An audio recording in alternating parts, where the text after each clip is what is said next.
नमस्कार, मैं हूं आपके साथ ज्योति साई और आप देख रहे हैं न्यूज जन आवाज। बेनीवाल बोले, बेईमान भ्रष्ट अधिकारी ने षड्यंत्र रचकर कांग्रेस का कार्यकर्ता बनकर मुझे चुनाव हराया। जनता के मन बल पर भ्रष्ट तंत्र और धन बल हावी रहा। मैं हमेशा जनता के बीच रहकर शिक्षा क्षेत्र में किए गए वादे निजी खर्चे से पूरे करूंगा। बायतू मुख्यालय पर राष्ट्रीय लोकतांत्रिक पार्टी के प्रत्याशी रहे उमेदराम बेनीवाल ने विधानसभा चुनाव में मिले जन समर्थन के उपलक्ष्य में धन्यवाद जनसभा आयोजित कर संबोधित करते हुए विधानसभा चुनाव में जनता द्वारा मिले जन समर्थन का आभार एवं धन्यवाद जताते हुए कहा कि मैं हमेशा जन सेवा भाव की दृष्टि से कार्य करता आया हूं। हमारा क्षेत्र शिक्षा के क्षेत्र में बेहतर कैसे और आगे कैसे बढ़े मेरा सपना है। मुझे जनता ने चुनाव जिताया, लेकिन धन बल और बेईमान भ्रष्ट अधिकारी ने षड्यंत्र रचकर कांग्रेस का कार्यकर्ता बनकर मुझे चुनाव हराया गया। ये जनता की दर्द भरी बद्दुआएं विश्वासघात करने वाले भ्रष्ट उपखंड अधिकारी और लोगों को माफ नहीं करेगी।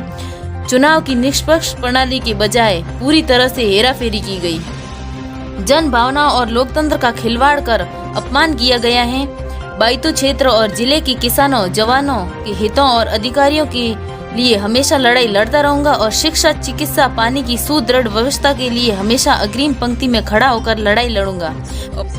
बाड़मेर जिले के सबसे बड़े प्रोजेक्ट रिफाइनरी में स्थानीय बेरोजगारों को रोजगार दिलाने के लिए प्रयत्न करूंगा और जहां आंदोलन करने की जरूरत पड़ी तो वहां आंदोलन करूंगा। भ्रष्ट अधिकारियों द्वारा पनपी तानाशाही और गुंडागर्दी को मुंह तोड़ जवाब दिया जाएगा।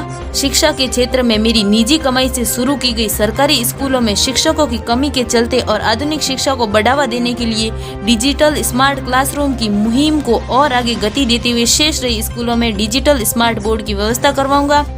बायतू सहित संपूर्ण जिले में मेरे समर्थकों और पार्टी कार्यकर्ताओं को पुलिस प्रशासन या अन्य माध्यमों से परेशान किया गया तो प्रशासन की ईंट से ईंट बजा दूंगा।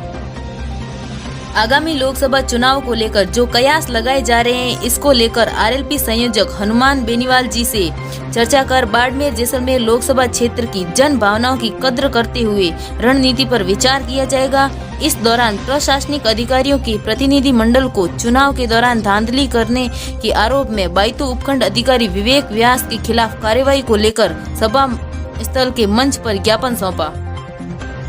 आप सभी इस दौरान लोहावट विधानसभा क्षेत्र से आरएलपी प्रत्याशी रहे सत्यनारायण विश्नोई, पूर्व जिला परिषद सदस्य हाजी मुसे खान पाटोदी, पचपदरा से प्रत्याशी रहे थान सिंह राजपुरोहित, जिला संयोजक गजेंद्र चौधरी, जामू पंचायत समिति उप प्रधान लक्ष्मण साई, पूर्व सरपंच रत्नाराम जाखड़, पूर्व सरपंच खंगार सिंह राजमथई, युवा जिला अध्यक्ष जालाराम पानीवाल, पूर्व सरपंच मिश्राराम मेघवाल, सरपंच जेठाराम लौल, कृपाराम गोदारा, ताराचंद मेघवाल, मगाराम प्रजापत, जबर सिंह भाटी, कंवर राम पालीवाल, प्रेम सिंह बेरड़, ताजाराम सियाग सहित पार्टी पदाधिकारी और हजारों की संख्या में लोग मौजूद रहे। भंवरलाल बरवड़ की रिपोर्ट के साथ देखते रहिए न्यूज जन आवाज। कम से कम 5000 आप सभी बड़ी संख्या में बड़े जोश और जुनून के साथ में इस खेमा बाबा की पावन धरा बायतू पर बाड़मेर ही नहीं, पश्चिमी राजस्थान के जगह जगह से, संपूर्ण बाड़मेर जिले से और बायतू विधानसभा के संपूर्ण गांवों से 36 कौम के मेरे भाई बड़ी संख्या में यहाँ पधार कर मुझे ये विश्वास और ये सबल बनाने के लिए बड़ी संख्या में आप पधारे हो।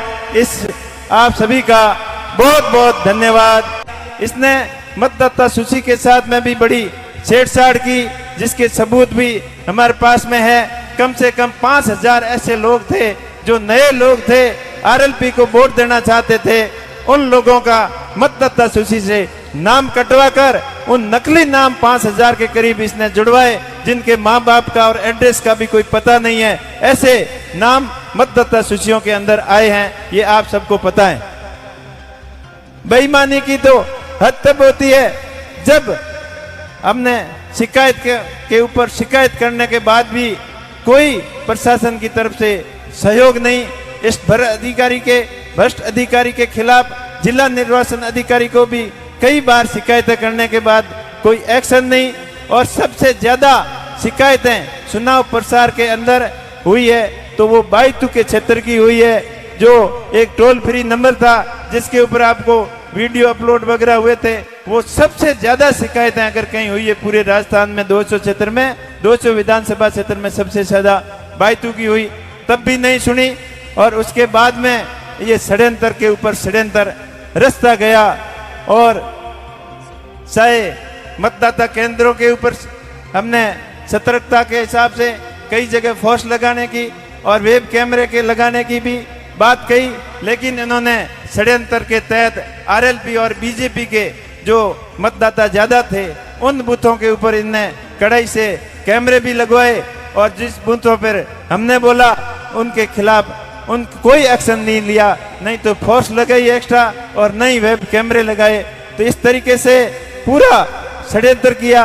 और रह गई बात वृद्धजनों के लिए जो होम वोटिंग की प्लानिंग थी, इस बार चुनाव आयोग ने एक नया प्रयोग किया था और चुनाव आयोग का सख्त निर्देश था कि इसको ट्रायल के रूप में कर रहे हैं, इसमें बदमाशी की संभावना बहुत ज्यादा है, तो आप कम वोटों को होम वोटिंग टेस्टिंग के रूप में करवाना।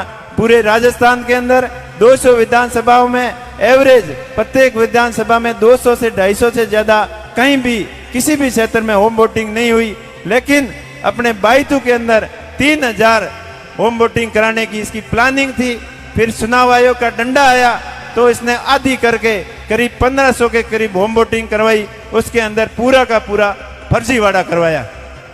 तभी तो आप लोगों ने मत पेटियों के अंदर तो मुझे जिता दिया, लेकिन इस षड्यंत्रकारियों ने, भ्रष्टाचारियों ने अपने साम दाम दंड भेद और अपनी कूटनीतिक चालों और धन बल के दुरुपयोग से जनता की भावना के साथ में जो कुठाराघात किया है, भगवान उनको कभी माफ नहीं करेगा। अरे उन बच्चों का क्या कसूर था जो 8 साल के बच्चे से लेकर 16 साल 17 साल के बच्चे रिजल्ट आने के बाद में रोए थे, खूब रोए थे। उन बुजुर्गों का क्या कसूर था जो अपने आंसू हमेशा थाम नहीं पाए। उन मेरे भाइयों का क्या कसूर था जो दिन रात मेहनत करने के बाद में भी अपनी मेहनत सफल नहीं कर पाए। मैं उन ऐसे भ्रष्ट अधिकारियों को और मेरे कुछ जानकार भाइयों को ये कहना चाहता हूं कि मैंने आपका ऐसा क्या बिगाड़ा ताकि तुमने अपने निजी स्वार्थ के लिए, अपने निजी हित के लिए लोगों के दिलों के साथ में कुठाराघात किया और मेरे साथ में नहीं, पूरी बायतों की जनता के साथ में जो आपने किया वो जनता आपको कभी माफ नहीं करेगी। फिर भी आप लोगों को मैं यही कहना चाहता हूं कि आप भगवान के ऊपर भरोसा रखें और अपने खुद के ऊपर भरोसा रखें। आपका भाई इतना कमजोर नहीं है कि ये कितना भी दुख दे दे, लेकिन ये दुख सहन करने की भगवान के ने मेरे को क्षमता दी है।